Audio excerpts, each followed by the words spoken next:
Thank you, Chancellor Merkel.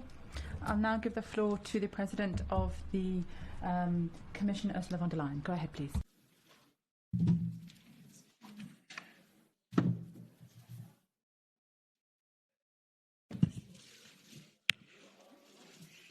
Grazie, Presidente, Frau Bundeskanzlerin. Wir freuen uns auf die deutsche. We truly look forward to the beginning of the German Council presidency. You don't choose Council presidencies, of course. They are allocated by a strict rota, and Germany now has its term during a time that, with challenges that nobody could predict. The expectations of the German presidency are high, but that is a positive thing because it means that we place our trust in you. Ladies and gentlemen, the corona crisis has caused so many things into question.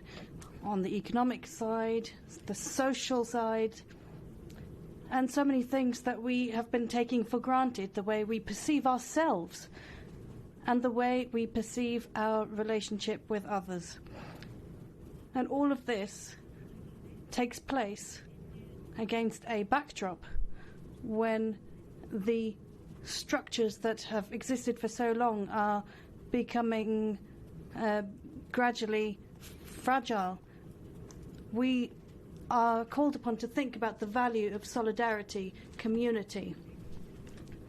We are beginning to rethink about the future of our Europe that needs to be reshaped on an ongoing basis. And it's true that at the beginning we tended to look at the small things and lose sight of the big picture. But we pulled ourselves together and saw the situation through European eyes and felt the situation with a European heart. So, Madam Chancellor, it was also because of the German contribution to discussions that responsibility for everything as a whole once again came into focus. We've heard the words and seen actions that give us hope across the continent. And everything that is good for Europe must also be good for us. And when I hear that, I see that this is the guiding principle. This is the zeitgeist we're living in now that's been rediscovered. This responsibility for the whole. I think that is going to be a very sound basis for a presidency, and it will set the course for the future of the Union. The challenge ahead of you, the rotating presidency, and ahead of us all in the next 6 months could not be more extraordinary. And in the last 6 months, more than 100,000 lives have been lost in Europe because of COVID-19.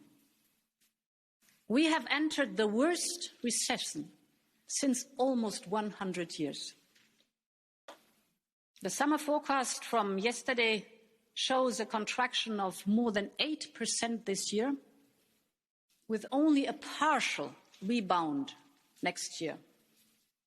This crisis is deeper and it is way broader than the one 10 years ago. But the one 10 years ago is still vividly present in the memories.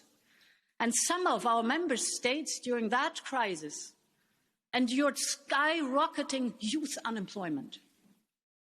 They saw young people leaving home in droves to search for job opportunities elsewhere. They saw an unprecedented drop in public investment to historical low levels, all of which ultimately damaged public programs and public infrastructure severely. And for many, this was a traumatizing experience. But it does not have to be that way.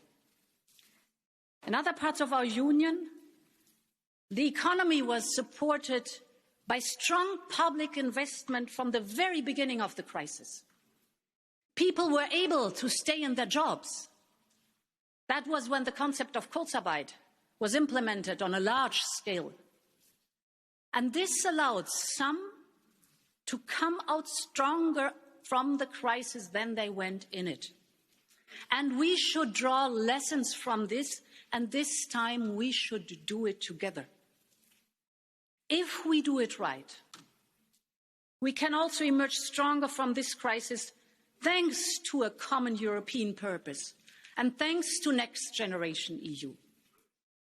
And this presidency has chosen one word at the core of its programme: gemeinsam, together, tous ensemble. And that's the engine of our union.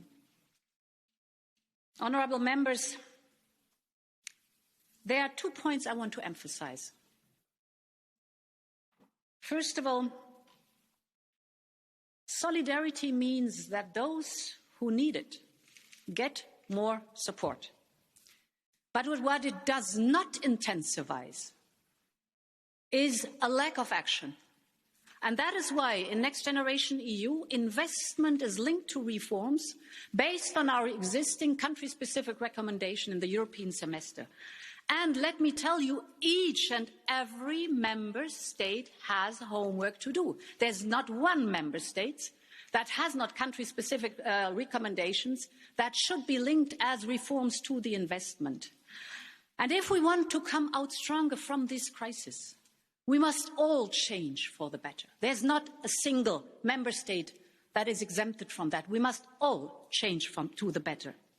And this is also what European people expect from us. They are certainly very different in their individual expectations, but they are completely united in wanting to drink clean water, to breathe fresh air, to see their children grow up in nature. And what they certainly not want is that politics contributes to increased flooding, to heat waves, to droughts, and to the loss of millions of species. And this is a very real scenario in case of non-action. And therefore, economic recovery is inseparable from the European Green Deal, as well from digitalization, and as well inseparable from resilience. And my second point is, do not neglect the core MFF, our 7-year budget over Next Generation EU. We need them both.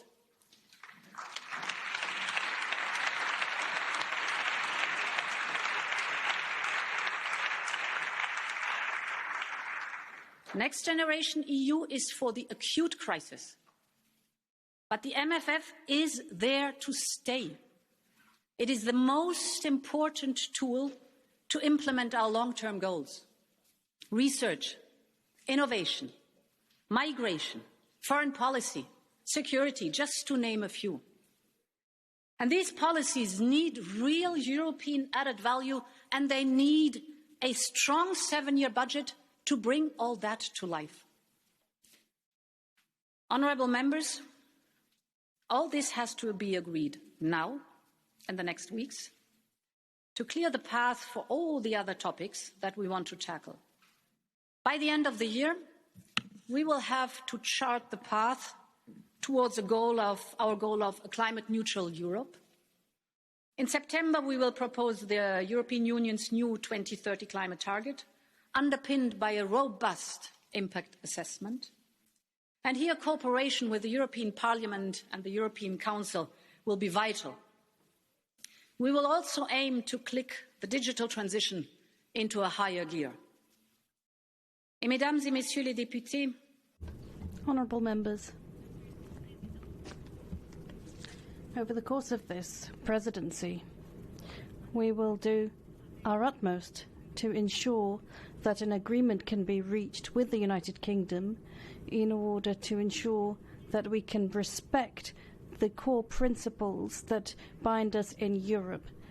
And it's, of course, important for us to maintain strong transatlantic relations, even if there are many problems, and partnership with Africa is at the very heart of the Council presidency, as it is also at the very core of my own Commission programme.